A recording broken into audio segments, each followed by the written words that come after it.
A senior community manager for Remedy Entertainment, and specifically Alan Wake 2, is calling for, quote, bigots to be removed from gaming communities.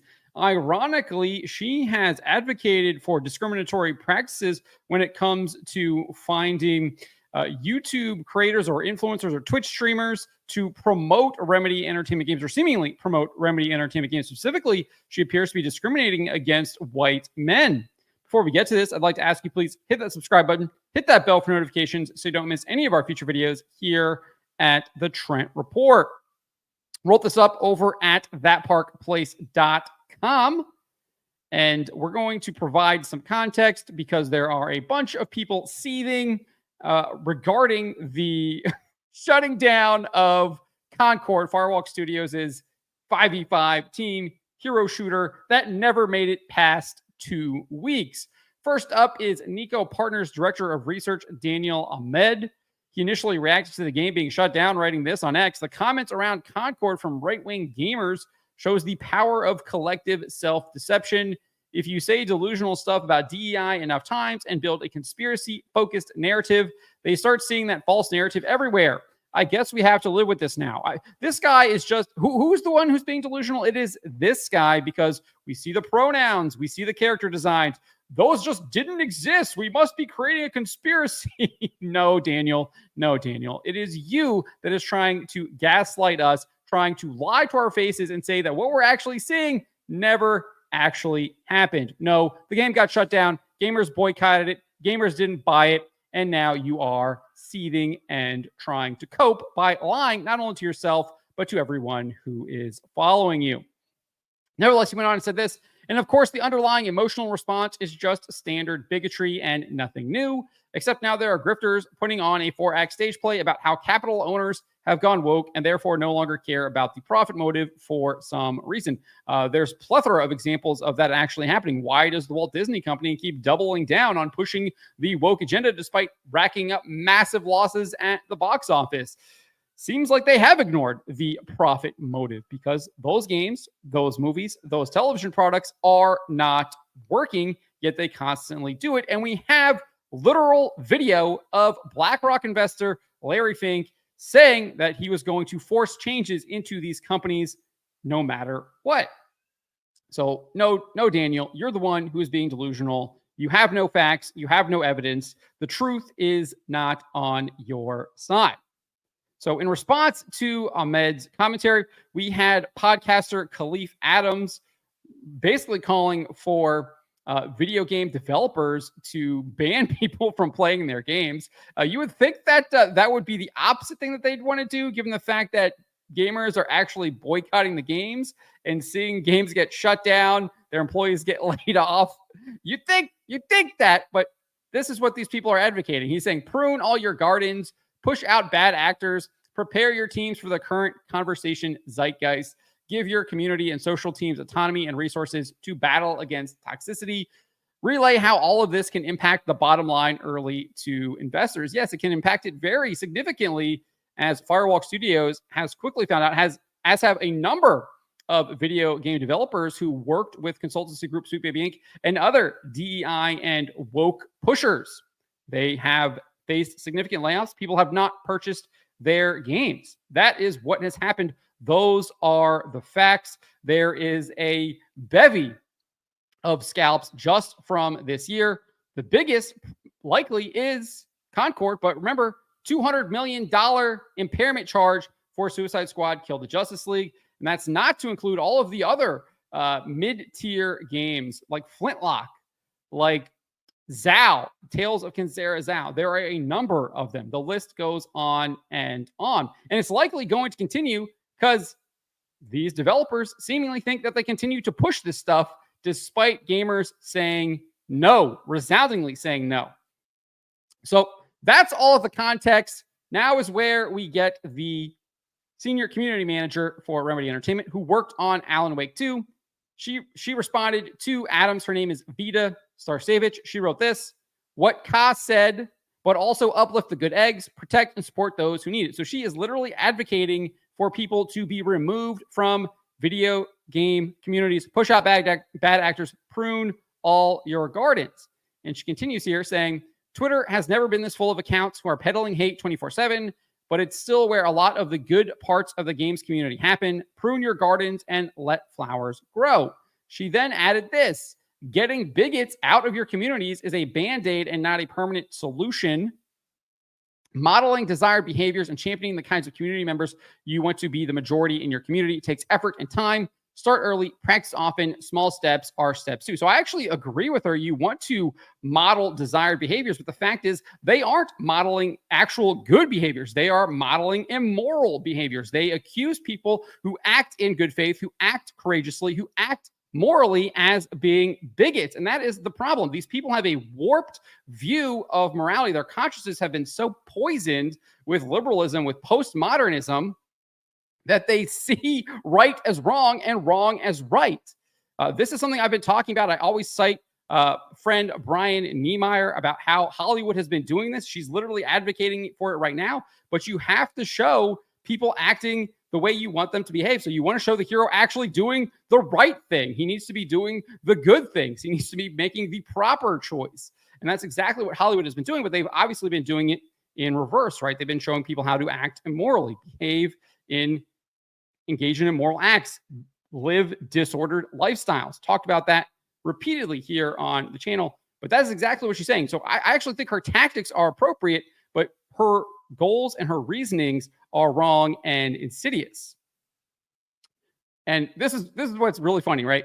So she's saying this. She's saying this. She wants to remove people from video game communities, but her most recent game, Alan Wake 2, still has not made any kind of profit. We know this because Remedy Entertainment has shared this in their financial reports. Their most recent one, their half-year financial report, which covers January to June 2024, the company said this: at the time of publishing this report, Alan Wake 2 has recouped most of its development and marketing expenses. That means it has still taken a loss in the game. It means it hasn't recovered all of its development and marketing expenses. It means it's operating on a loss. They haven't made any money. It hasn't even broken even yet.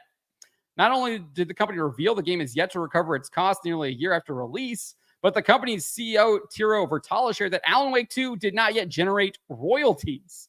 So they're not making any money off of this game because basically, from what I understand, the deal is that Epic Games, which is like publishing it, gets like a significant share of the actual revenue of the game before Remedy gets anything. So the game hasn't made any money for them whatsoever. To add to this, Remedy stopped sharing sales figures of the game. The company previously revealed that it sold 1 million copies by the end of December 2023. In their business review for January to March 2024, it said this: in February 2024, Remedy announced that Alan Wake 2 had sold 1.3 million units as of the beginning of February. Alan Wake 2 sales have continued with a high average price. At the end of the first quarter, the game had recouped a significant part of the development and marketing expenses. So clearly, hasn't recovered its costs, and they stopped sharing how many units that they actually sold at 1.3 million units back in February. That was the last time we actually got numbers for this game. They've literally stopped reporting on it in their most recent financial reports because it's likely that the game sales have completely stagnated and no one is really buying this game at all anymore. So not only has Alan Wake 2 failed to turn a profit, but YouTuber Madam Savvy exposed Starsavich's own hypocrisy by sharing a number of posts she made revealing she would not have worked for Remedy if Control, which is one of their video games, had a male protagonist. She's also made it very clear she engages in discriminatory behavior based on sex and race and is an advocate to make all characters gay. So one post, this is what Starshevich wrote here: I joined Remedy Games because I wanted to work on Control. Because during my on-site interview, I saw a game with a female protagonist that looked like exactly the kind of game I wanted to champion and build a community around. Thank you to the Control community always. When asked if she would have taken the job if the game featured a male protagonist, Starshevich said this: a very important part of me taking the job was that it was a game in which you played as a woman. She said yes, she would not have taken the job. So she says, yes, a very important part of me taking the job was that it was a game in which you played as a woman. So she wouldn't even work there if Control had a male protagonist. But she has the gall to refer to anyone criticizing the woke DEI agenda that was rampant in Concord, that is rampant all across the video game industry, as bigots, when she's the one who literally wouldn't want to work for Remedy if Control had a male protagonist. Cannot make this stuff up, folks. It gets worse, though. It gets way worse. In another post from May 2024, she indicated she was specifically requiring influencer management agencies to send her creators based on race and sex. She wrote this: something that continues to surprise me about influencer management is while I repeatedly and vocally insist to agencies that they should pitch us diverse creators for paid initiatives, the initial deck proposal I get almost every single time is wall-to-wall white men do better. She then said this: maybe I'm naive, but it's surprising to me how I still have to say, show me diverse creators, please, in every single brief. I'd expect that in today's media landscape, a diverse range of creators would be a given. It's frustrating that it's not. This clearly looks like she is indeed discriminating against white men. She specifically says white men in there, and she doesn't want those. She doesn't want white men in those deck proposals that she gets. She wants diverse, which clearly is not white men. So she's clearly discriminating against white men. But she's the one who's going to call people criticizing woke DEI agendas bigots. You can't make this stuff up. Confession by projection. In another post, she made it clear she did not want white men to use the hashtag what a game dev looks like. She wrote this in March 2022. I'm saying this with respect for all my fellow devs and hope they come to this space with only good intentions in their hearts. But to me, the what a game dev looks like hashtag might not need quite as many white men participating. We know that's what game devs look like.